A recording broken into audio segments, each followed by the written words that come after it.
प्रभु, आप एक बार केवल आके दीजिए। मनुष्य का सबसे बड़ा शत्रु मनुष्य ही है। इस नए योद्धा के विरुद्ध शीघ्र ही कोई मनुष्य वार करेगा और हम केवल उसे शक्तियां प्रदान करेंगे। और रही पराशर की बात,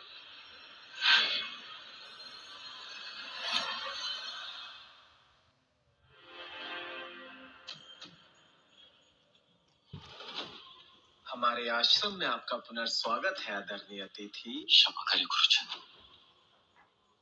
आप तीनों गुरुओं की बात ना मानकर मैंने बहुत बड़ा अपराध किया। आप सब ठीक तो हैं? क्यों ना होंगे? उस यक्षा से युद्ध तो केवल मनोरंजन था। आचार्य पराशर कहाँ है? उनसे भी क्षमा मांगनी होगी।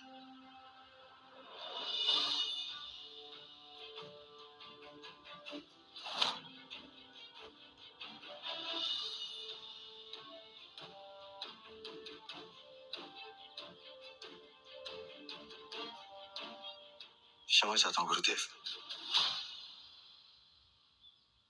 कभी अपने हृदय की ध्वनि सुनने के लिए क्षमा नहीं मांगते पुत्र। गुरुदेव, मेरे साथ एक कन्या थी, वायुपुत्री। वो कहाँ है? आरण्य के पिता बिना उसकी स्वीकृति के उसे वायु वंश के महल खींच कर लेकर गए हैं तेजस, और संभव है कि उसका विवाह इंद्रवंशी युवक के साथ हो जाए। और आपने उन्हें जाने दिया? उन्हें रोका क्यों नहीं? क्योंकि वो अधर्म होता। माता पिता को अपने बच्चों के लिए ये निर्णय लेने का अधिकार है, और बच्चों को अपने लिए जीने का। गुरुदेव, उसकी स्वीकृति नहीं है। आप इसे सीख। अपने हृदय की वाणी सुनने में कोई क्षमा नहीं मांगता, तो बस एक बार फिर अपने हृदय की वाणी सुनो। पुत्र, बालक, रुको।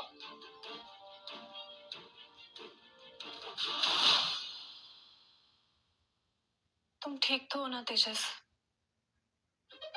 हाँ, मैं ठीक हूँ। मैं इतना तो याद नहीं करने लगी कि आवाजें सुनाई देने लगे। अभी आवाज ही हूँ, अनिरुद्ध है। थोड़ी देर में खुद भी दिख जाऊँ। हनी, तेजस! कूदती रहोगी या ऊपर भी रहोगी? तेजस, तुम पागल हो क्या? अभी मदद कर दोगे तो पागलपन के साथ साथ वीरता भी पूरी हो जाएगी। आओ इधर।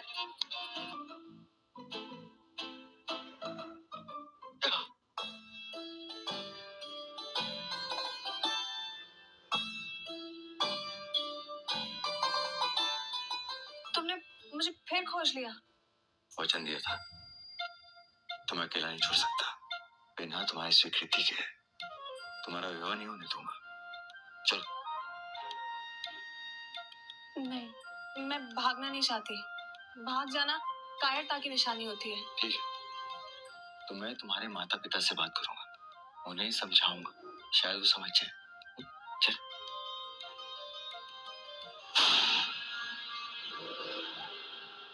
ये निर्वंश यक्ष पिता के प्रहारों से भी बच गया। तुम्हारा साहस कैसे हुआ इस घर में प्रवेश करने का?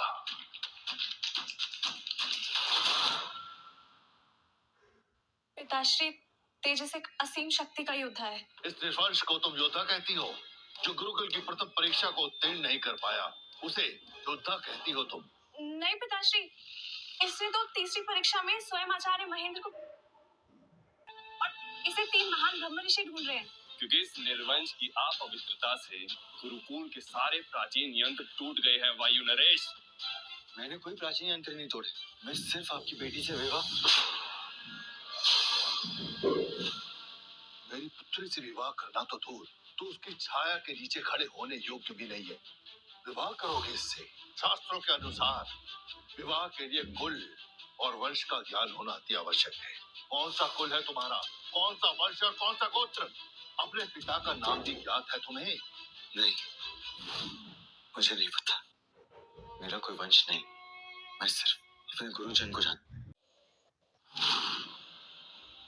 हजारों असुरों से युद्ध करने वाला, युद्ध करके उन्हें हराने वाला, हजारों असुरों का संहार करने वाला, और उस बालक को बचाने वाले योद्धा का नाम पराशर।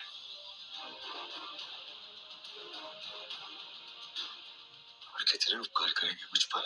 इन तो आरणी और पराशर, इन दोनों के प्राणों की डोर रक्तफंग के हाथों में है। पराशर ने अपना सारा जीवन तुम्हें बचाने में लगा दिया तेजस, अब तुम्हें उन्हें बचाना है।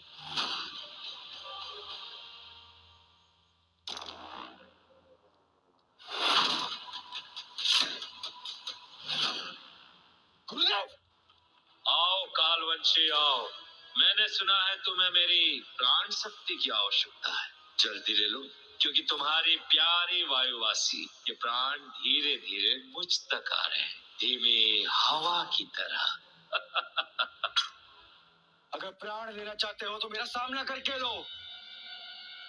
अंधेरे में छिपकर नहीं। इतने साधारण हो तुम मनुष्य, किसी को बचाने का अवसर मिला नहीं कि बिना सोचे समझे दौड़ चले आते हो।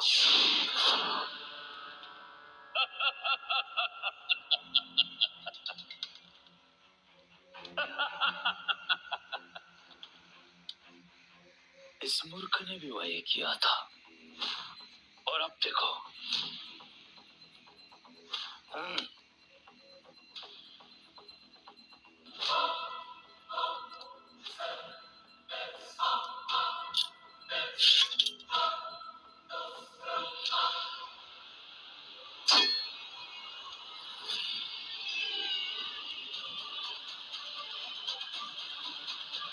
गुरुदेव आप कैसा लगा मेरा नया अंगरक्षक कालवंशी?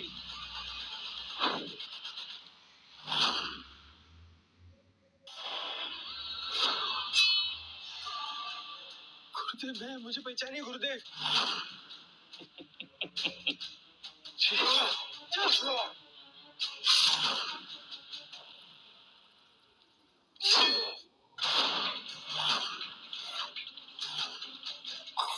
गुरुदेव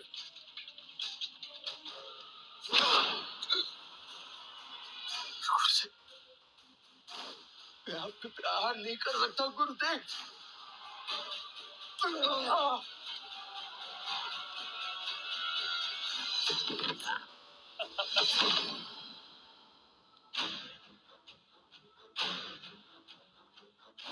राजकुमार मेरे गुरु को अपने वश से मुक्त कर।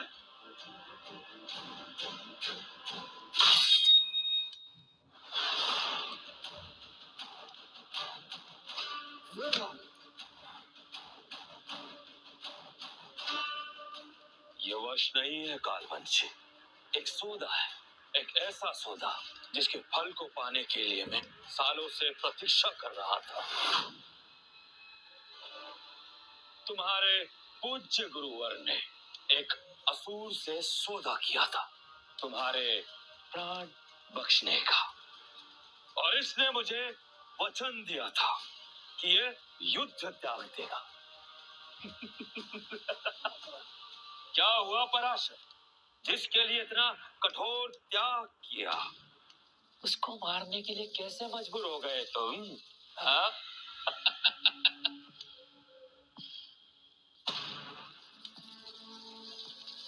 बोलो ना पराशर, कैसे मजबूर हो गए तुम?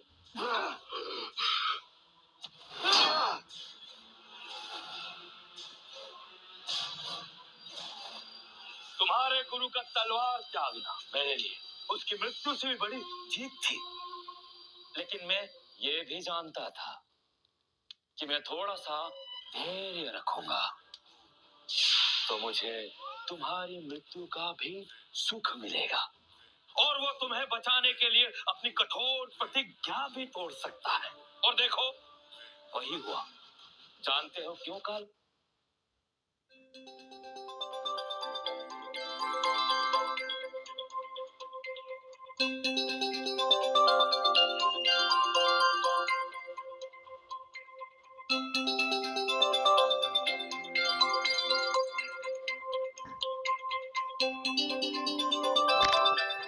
जैन साहब,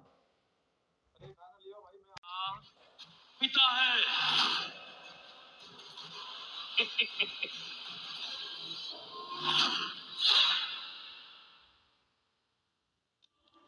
पिताश्री,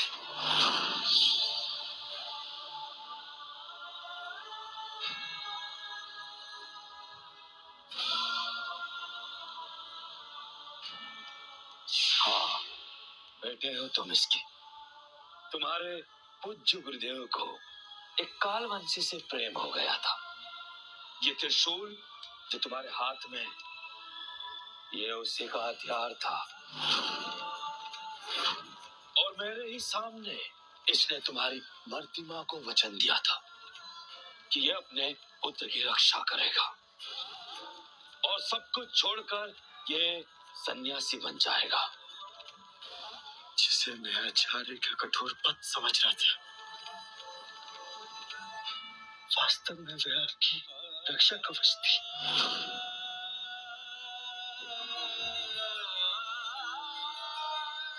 लेकिन इन सब त्यागों के बाद भी विजय मेरी होगी और तुम सबका रक्त भी मेरा होगा।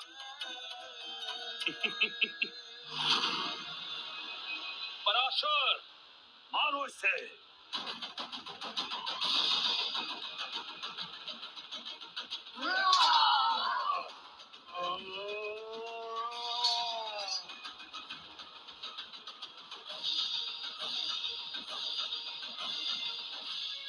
ये जिंदगी आप ही की देन है पिताश्री, आप ले लीजिए।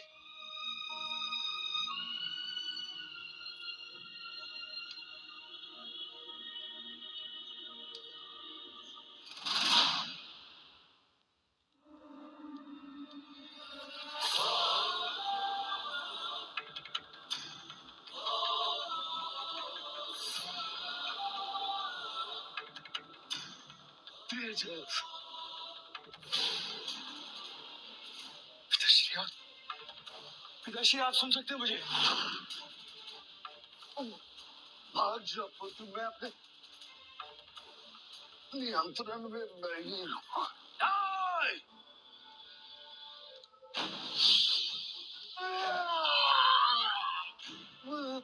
पराशर, हत्या करो अपने पुत्र की, हत्या करो। नहीं पिताश्री, नहीं। पिताश्री लड़िए, लड़िए पिताश्री। अंदर आपके जो असुर की ताकत है, उससे लड़िए। लड़िए पिताश्री।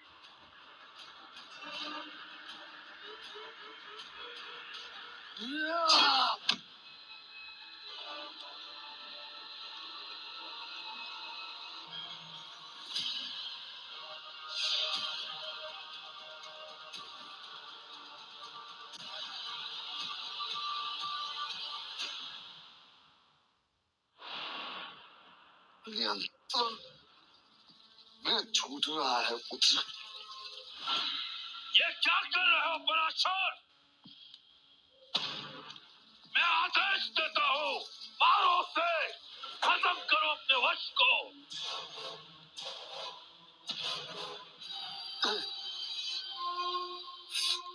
तेजस, मेरी बात ध्यान से सुनो। इससे पहले कि मैं तुम्हें और हानि पहुंचाऊं, मार डालो मुझे पुत्र। नहीं पिताश्री। पुत्र, तुम जिस महान वंश से आते हो, वो अपने त्याग से ही जाना चाहता है। तुम्हारी माँ हमारे लिए अपने प्राण त्याग थी और अब मेरी बारी है पुत्र। अगर काल वंश का धर्म त्याग है तो जीवन का क्या अर्थ है? मैंने वचन दिया था कि मैं तुम्हें रक्षा करूंगा। पिताश्री, ऐसा नहीं। मैं हमेशा हमेशा तुम्हारे पास हूं।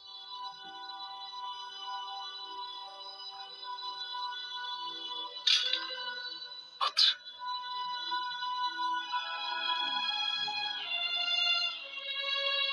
पिताश्री, मेरा प्यार और आशीर्वाद हमेशा तुम्हारे साथ रहता है।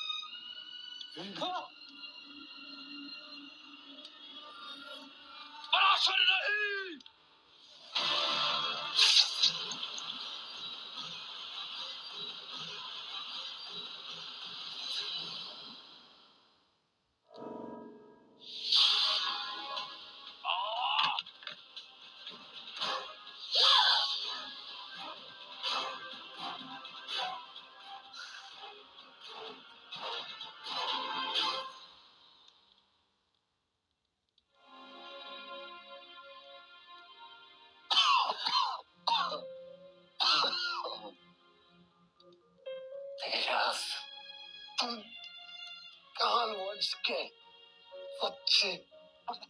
उत्तराधिकारी हो।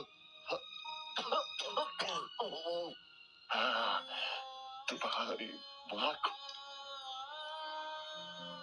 तुम पर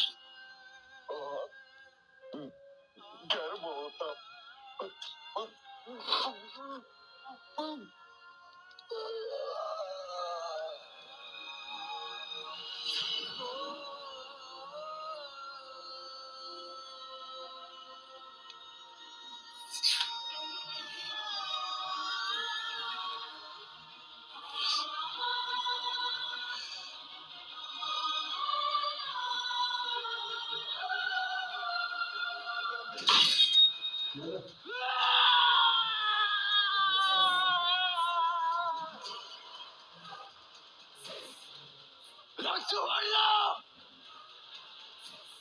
तुमने समझा कि तुम प्राण लेते हो, पर तुम भूल गए कि प्राण लेने वाला भी एक दिन काल के सामने खड़ा होता है।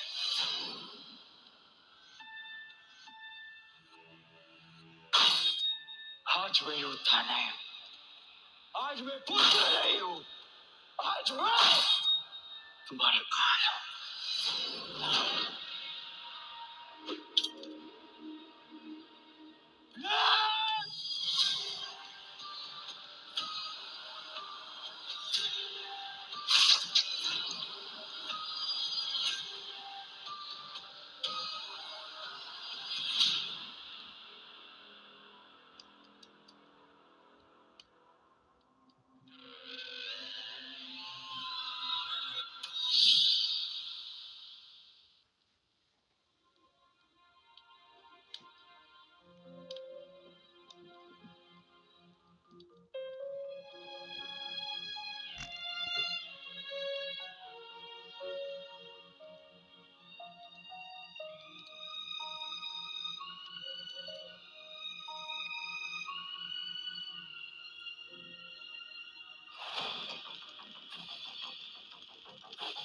ये अंत नहीं है।